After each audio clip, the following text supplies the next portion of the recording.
What would you do if your mother-in-law stole $3,000 worth of your stuff and sold it for $300? Sounds crazy, right?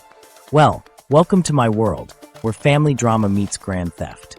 Stick around, because I'm about to spill the tea on how I caught her red-handed, why my wife thought it was no big deal, and the wild ride that followed. Trust me, by the end of this video, you'll be looking at your own family gatherings in a whole new light. There I was, surrounded by my precious collection of antique keys, feeling like I'd just won the lottery. Each key was a tiny piece of history, a story waiting to be told. I'd spend hours polishing them, researching their origins, and imagining the doors they once opened. It was more than just a hobby, it was my passion. But my wife, she didn't get it. At all. "Why do you need all these old keys?" she'd ask, her voice dripping with disdain. I'd try to explain how some of these beauties were worth hundreds of dollars, but she'd just roll her eyes and mutter something about useless junk. Talk about a buzzkill, right? Little did I know, those eye rolls were just the tip of the iceberg. My mother-in-law, bless her heart, had her beady little eyes on my collection too. But not in the "oh, how interesting" way. Nope, she was eyeing them like a hungry cat stalking a mouse. I should have seen it coming. Every time she visited, she'd make these not-so-subtle comments about how valuable my keys must be. "Oh, I bet these would fetch a pretty penny," she'd say, her eyes gleaming. But me? I was too trusting, too naive. I mean, who steals from family, right? Well, let me tell you, I was about to find out. My $3,000 collection was about to become the star of a family drama that'd make reality TV look tame. If I'd known then what I know now, I'd have locked those keys up tighter than a miser's wallet. But hey, hindsight's 20/20, right? So there I was, living my best life, showing off my latest find to anyone who'd listen. It was this gorgeous brass key from the 1800s, all ornate and fancy. I'd spent weeks tracking it down, and it was the crown jewel of my collection. My wife just shook her head when she saw it, but my mother-in-law? Her eyes lit up like a Christmas tree. "Oh, that must be worth a fortune," she cooed, reaching out to touch it. I should have snatched it away right then and there. But I was too busy basking in the glow of finally having someone appreciate my hobby. Big mistake. Huge. A few days later, I noticed something was off. My display case looked emptier somehow. At first, I thought I was just being paranoid. Maybe I'd moved some keys around and forgot. But as I started counting, my heart sank. One key missing, then another, and another. I tore the house apart looking for them. Maybe they'd fallen behind the cabinet? Nope. Under the couch? Nada. I was starting to feel like I was losing my mind. That's when I remembered my mother-in-law's visit. No way, I thought. She wouldn't, would she? I called my wife in a panic. "Honey, have you seen my keys? The antique ones." There was a long pause on the other end of the line. Too long. About that, she started, and I felt my stomach drop. Mom might have borrowed a few. Borrowed? Borrowed? Who borrows someone else's prized possessions without asking? I was seeing red. But it gets worse, folks. Oh, so much worse. Turns out, my dear mother-in-law didn't just borrow my keys. No, she decided to take them on a little field trip to the local pawn shop. Yeah, you heard that right. My precious, carefully curated collection was now sitting in some grimy pawn shop, probably mixed in with fake Rolexes and pawned wedding rings. And here's the kicker. She sold them for a fraction of what they were worth. We're talking pennies on the dollar here. My $3,000 collection? She got a whopping $200 for it. I could have cried. Actually, I think I did cry a little. But wait, there's more. When I confronted her about it, do you know what she said? "Oh, I thought you wouldn't mind. After all, they were just collecting dust." Just collecting dust? Just collecting dust? I was ready to blow a gasket. And my wife? She was caught in the middle, trying to play peacemaker. "Mom didn't mean any harm," she said. "Didn't mean any harm?" She sold my pride and joy. My legacy. Okay, maybe I'm being a bit dramatic, but come on. I spent the next few weeks calling every pawn shop in a 50-mile radius, trying to track down my keys. It was like trying to find a needle in a haystack. A very expensive, historically significant needle in a haystack of knockoff watches and questionable electronics.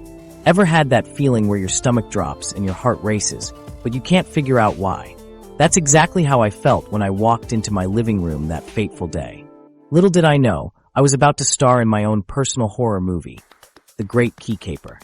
So there I was coming home from work, whistling a happy tune like some cartoon character who's about to step on a rake. I pushed open the door, tossed my keys on the table, oh the irony, and strolled into the living room. And that's when it hit me. Something was off. Way off. My eyes darted to the corner where my prized key cabinet stood. Or should I say, used to stand. Because now, it looked emptier than my bank account after Black Friday. I rubbed my eyes, thinking maybe I was hallucinating. Spoiler alert, I wasn't. I rushed over, praying to every deity I could think of that it was just a trick of the light. But nope, no such luck. The cabinet door was hanging off its hinges, looking like it had gone 10 rounds with a crowbar and lost spectacularly. Now, I'm not gonna lie. I might have let out a little scream. Okay, fine. It was more like a full-blown shriek that probably had the neighbors thinking I'd seen a ghost. Sue me. My wife came running in, looking like she'd just seen a ghost herself. What's wrong? She asked, all wide-eyed and innocent. I couldn't even speak. I just pointed at the empty cabinet, my mouth opening and closing like a fish out of water. And you know what she said? I swear, I'm not making this up. She goes, oh that. Mom needed some money for a new phone. Like she was talking about borrowing a cup of sugar or something. I felt like I'd just stepped into the Twilight Zone. Was this really happening? Had my mother-in-law really just robbed me blind? And was my wife really acting like it was no big deal? Turns out, yep. My dear, sweet mother-in-law had helped herself to my entire collection. And sold it. For a phone. A freaking phone. I mean, who does that? Who walks into their son-in-law's house, sees a carefully curated collection, and thinks, I could use a new iPhone? Let me tell you, if looks could kill, my wife would have been planning 2 funerals that day. One for her mom, and one for my sanity. Now, here's where things get even crazier. My wife, bless her heart, tried to defend her mom. She said it was your fault for not giving her money directly. She said, like that made it all okay. I swear, I could feel my blood pressure skyrocketing. I half expected to see steam coming out of my ears, cartoon style. You see, this wasn't just about the keys. This was about trust, respect, and basic human decency. Things my mother-in-law apparently left at the pawn shop along with my collection. And let me tell you, the hits just kept on coming. Turns out, this kind of thing isn't as rare as you'd hope. Family theft is like this secret epidemic nobody talks about. It's all manipulation and deceit, with the thieves using their family ties to pull off their schemes. My mother-in-law, she was practically textbook. She'd used her I'm family card to gain access to my house, then helped herself to my stuff. And when caught, she had a ready-made excuse. I needed a new phone. Like that made it all okay. The worst part, a lot of people don't even report this kind of theft. There's this whole culture of silence around it. Oh, it's family, they say. You can't call the cops on family. Well, watch me. But here's the kicker. My wife, she was enabling this whole mess. She'd been covering for her mom's little mistakes for years. And now, here we were, with my collection gone and my trust shattered. I felt like I was losing my mind. Was I the only one who saw how messed up this was? I mean, we're talking about a grown woman who thought it was okay to steal from her son-in-law. And my wife was acting like I was the unreasonable one for being upset. It was like being in a bad sitcom, except there was no laugh track. Just me standing there, trying to wrap my head around the fact that my mother-in-law had basically ransacked my house like some kind of geriatric cat burglar. And you know what? Part of me wanted to laugh. Because if I didn't laugh, I was pretty sure I was gonna cry. Or scream. Or both. So there I was, caught between wanting to tear my hair out and wanting to pack my bags and run away to join the circus. Because honestly, the circus was starting to look pretty sane compared to my family situation. At this point, I was ready to run off and join the circus. But little did I know, the real show was just about to begin. Picture this. A 2-year-old phone, a $3,000 key collection, and a mother-in-law with champagne tastes on a beer budget. What could possibly go wrong? Let me tell you, folks, when I found out what kind of phone my mother-in-law got with my stolen keys, I nearly lost it. You'd think she'd at least go for one of those fancy iPhones with all the bells and whistles, right? Nope. She got some cheap smartphone that probably cost less than one of my antique keys. I stormed into the living room, where my wife was casually flipping through a magazine like nothing was wrong. You sold my entire collection for that. I yelled, waving the phone in her face. She had the nerve to shrug. Mom really wanted a new phone. Her old one was 2 years old. 2 years old. 2 years. I couldn't believe my ears. Since when is a 2-year-old phone ancient history? I mean, come on. I've had socks older than that. Is the old phone broken? I asked, trying to find some shred of logic in this madness. No, my wife admitted, not even looking up from her magazine. But Mom said she deserved an upgrade.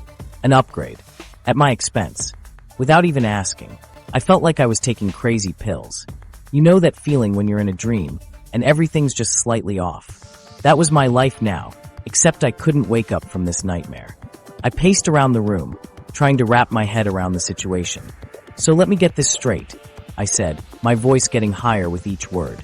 Your mom decided she needed a new phone, even though her old one works perfectly fine. And instead of, saving up or asking for it as a birthday gift, she just helped herself to my key collection. My wife finally looked up from her magazine, rolling her eyes like I was the one being unreasonable. It's just some old keys, she said, waving her hand dismissively. You can start a new collection. Just some old keys? Just some old keys? I couldn't believe what I was hearing. Those old keys were more than just metal. They were pieces of history, each with its own story. I'd spent years tracking them down, researching their origins, and carefully preserving them. And now, they were probably scattered across pawn shops in exchange for a phone that would be outdated in a year. I took a deep breath, trying to calm myself down. Honey, I said, as patiently as I could manage. Do you realize how long it took me to build that collection? Some of those keys were over 100 years old. You can't just replace them like a 2-year-old phone. She sighed, like I was a child throwing a tantrum over a broken toy. Look, I know you like those keys, but Mom really needed a new phone. She was feeling left out because all her friends have newer models. You know how she gets. Oh, I knew how she got, all right. She got whatever she wanted, whenever she wanted, consequences be damned. And apparently, my wife was totally fine with that. That's when it hit me. This wasn't just about the keys. This was about respect. Or rather, the complete lack of it. I was married to someone who thought it was okay to let her mom steal from me. Talk about a wake-up call. I sat down on the couch, feeling suddenly exhausted. Do you even understand why I'm upset? I asked, looking at my wife. She shrugged again. It's not like you were using those keys for anything. They just sat in a box. I couldn't believe what I was hearing. It was like talking to a brick wall, except the brick wall might have shown more empathy. They weren't just sitting in a box, I explained, trying to keep my voice level. They were a collection, a hobby, something I cared about. How would you feel if I sold your grandmother's jewelry for? I don't know, a new fishing rod. My wife's eyes widened. That's different. Those are family heirlooms. And my keys were personal treasures, I shot back. Just because they didn't belong to my great-great-grandfather doesn't make them any less valuable to me. She rolled her eyes again. You're being dramatic. It's not like Mom stole your car or your life savings. I laughed, but there was no humor in it. No, she just stole something I loved and cared about. Something I spent years collecting. And you're acting like it's no big deal. Because it isn't, she exclaimed, throwing her hands up. It's just some old keys. Why can't you let it go? I stood up, shaking my head. You really don't get it, do you? This isn't about the keys anymore. It's about trust. It's about respect. Your mom stole from me, and you're defending her. How am I supposed to feel safe in my own home when my wife thinks it's okay for her mother to take whatever she wants? My wife's face softened a bit. You're overreacting. Mom didn't mean any harm. She gets these ideas sometimes, you know? Oh, I knew. Boy, did I know. And suddenly, I realized this wasn't the first time something like this had happened. It was just the first time I'd caught on. How many other things had mysteriously disappeared over the years, chalked up to being misplaced or forgotten. I then found myself standing in front of the local pawn shop, feeling like I was about to step into some twisted version of Antiques Roadshow. Except instead of discovering hidden treasures, I was desperately hoping to reclaim my own. I took a deep breath and pushed open the door, the little bell above jingling cheerfully, completely oblivious to my inner turmoil. The guy behind the counter looked up as I walked in, his expression a mix of boredom and mild curiosity. I approached, trying to look casual, like I wasn't about to ask the most ridiculous question of my life. Hey there, I said, my voice cracking slightly. I'm looking for some antique keys. Any chance you've got some in stock? The guy raised an eyebrow. Keys? Yeah, we've got a few. What kind are you looking for? I hesitated, then decided to just rip off the band-aid. Well, funny story. They're actually my keys. My mother-in-law sold them to you. Without my permission. His other eyebrow shot up to join the first. Your mother-in-law sold us your keys? He repeated slowly, like he was trying to make sense of a particularly confusing word problem. I nodded, feeling my face heat up. Yep, that's exactly what happened. He stared at me for a long moment, then let out a low whistle. Man, and I thought I had mother-in-law problems. At least mine just criticizes my cooking. I let out a weak laugh. Trust me, I'd trade you in a heartbeat. He shook his head, a mix of sympathy and amusement on his face. All right, let me see what I can do. When did she bring them in? I gave him the date, and he started tapping away at his computer. I stood there, shifting from foot to foot, feeling like a kid waiting to see the principal. After what felt like an eternity, he looked back up at me. Okay, I've got good news and bad news. Which do you want first? My stomach did a little flip. Good news, I guess? He nodded. Good news is, we did indeed buy a collection of antique keys on that date. Paid $300 for the lot. I felt a glimmer of hope. Maybe this wouldn't be so bad after all. Great. So can I buy them back? I've got cash. The pawn shop guy winced. That's where the bad news comes in. We've already sold most of the collection. My heart sank faster than a lead balloon. Most of it, I echoed weakly. He nodded, looking genuinely apologetic. Yeah, turns out antique keys are pretty popular. We sold them for way more than we paid your mother-in-law, too. I felt like I'd been sucker punched.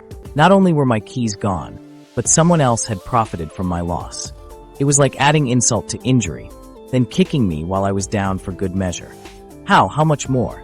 I asked, not sure I really wanted to know. He hesitated, then turned his computer screen towards me. I looked at the numbers and felt my jaw drop. They'd sold my keys for nearly 10 times what they'd paid my mother-in-law. Oh, come on, I exclaimed, throwing my hands up in frustration. You've got to be kidding me. The pawn shop guy shrugged helplessly. Sorry, man. That's just how it goes sometimes. If it makes you feel any better, we had no idea they were stolen. I sighed, running a hand through my hair. Yeah, I know. It's not your fault. You were just doing your job. He nodded, then seemed to remember something. Oh, wait a sec. We do still have a couple of keys from that collection. They didn't sell as well as the others. I perked up slightly. Really? Can I see them? He disappeared into the back room and returned a few minutes later with a small box. Inside were 3 keys, nothing special, just some old-looking brass ones. But at that moment, they might as well have been made of gold. How much?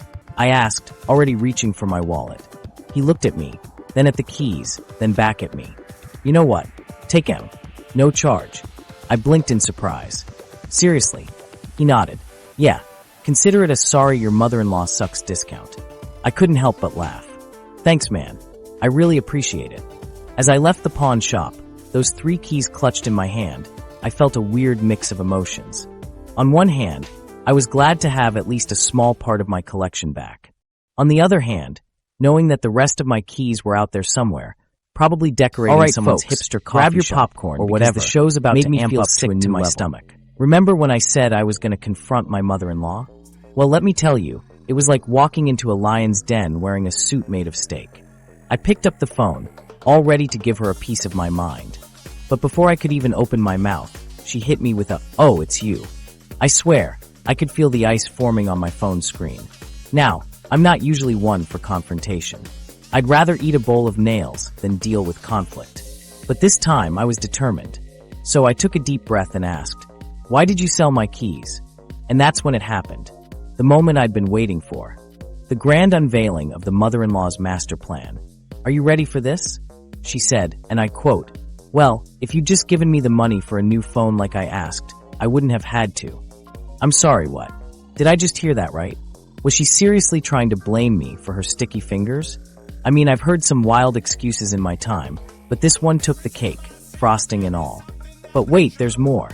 She wasn't done with her little performance. Oh no, she was just warming up. She continued. Besides, those keys were just cluttering up your house. I stood there, phone in hand, mouth hanging open like a fish out of water. I mean, how do you even respond to that? It's like she was living in her own little world where theft is okay as long as you're doing someone a favor by decluttering their house. You know those moments in life when you realize you're dealing with a whole new level of crazy? Yeah, this was one of those. It hit me like a ton of bricks. My mother-in-law wasn't just a thief. She was a delusional, entitled thief with a side of, I'm doing you a favor delusion. I hung up the phone, wondering if it was too late to move to a deserted island, preferably one without cell service or meddling mother-in-laws. But here's the thing, folks. This whole situation, it's not as uncommon as you might think. Turns out, family members who steal often have a whole arsenal of excuses ready to go. It's like they took a master class in How to Justify Your Bad Behavior 101. See, according to the experts, these folks love to play the blame game. They'll point the finger at anyone but themselves. In my case, my dear mother-in-law was trying to paint herself as the victim. Poor her, forced to sell my precious keys because I wouldn't buy her a new phone. I mean, can you believe the nerve? But it gets even better. This entitlement thing, it's a real piece of work. These people actually convince themselves that they deserve whatever they're taking. In their minds, they're not stealing. They're just claiming what's rightfully theirs. So when my mother-in-law said those keys were just cluttering up my house, that was her way of saying, I deserve these more than you do. It's like she was doing me a favor by relieving me of my clutter. How thoughtful of her, right? And you know what's really wild? These entitled folks are masters of manipulation. They'll twist the situation around so much that you start questioning your own sanity. They'll make excuses, play the victim, do whatever it takes to avoid taking responsibility for their actions. It's like they're living in their own personal reality show where they're always the hero, never the villain. In their minds, they're not thieves, they're Robin Hood, taking from the rich, that's me apparently, and giving to the poor, themselves of course. But here's the kicker. A lot of times, this behavior stems from their own issues. Maybe they're struggling financially, or they feel neglected by their family. In my mother-in-law's case, it seems like she felt entitled to a new phone, and if I wasn't going to give her the money for it, well, she'd just help herself to my stuff instead. Now, I'm not saying this excuses her behavior. Far from it. But understanding where it comes from can help you deal with it better. Knowledge is power, right? So there I was standing in my living room, phone in hand, trying to process what had just happened. I felt like I was in some bizarre alternate universe where stealing is okay as long as you have a good excuse. But you know what? As crazy as this whole situation was, it taught me something important. It showed me just how far some people will go to justify their actions, even when they know they're wrong. At this point, I was still reeling from my chat with the mother-in-law from hell. My head was spinning, and I felt like I'd just gone 10 rounds with a brick wall. But the fun wasn't over yet. Oh no, it was time for round 2, talking to the wife. I found her in the kitchen, humming away like it was just another day. You know, like her mom hadn't just committed grand theft Keo. I took a deep breath and said, "We need to talk." She looked at me like I'd suggested we vacation on Mars. I laid it all out for her. The theft, the pawn shop, her mom's crazy excuses. The whole enchilada. I was expecting shock, outrage, maybe even a little sympathy. But you know what I got instead? Well, maybe if you'd just given Mom the money for the phone. I swear, in that moment, I thought I was having a stroke. Did I hear that right? Was she actually taking her mom's side? In a theft? Against her own husband? I mean, I knew family loyalty was a thing, but this was next level. I tried to reason with her. I asked how she'd feel if I sold her jewelry for pocket change. You know what she did? She had the nerve to look offended. "That's different," she said. "My jewelry is valuable." Oh, the irony. I wanted to laugh, but I was afraid it might come out as a scream. That's when it hit me like a ton of bricks. My wife wasn't just enabling her mom. She was part of the problem. It was like I was living in some bizarro world where theft was okay, as long as it was family doing the stealing. I realized I wasn't just fighting my mother-in-law anymore.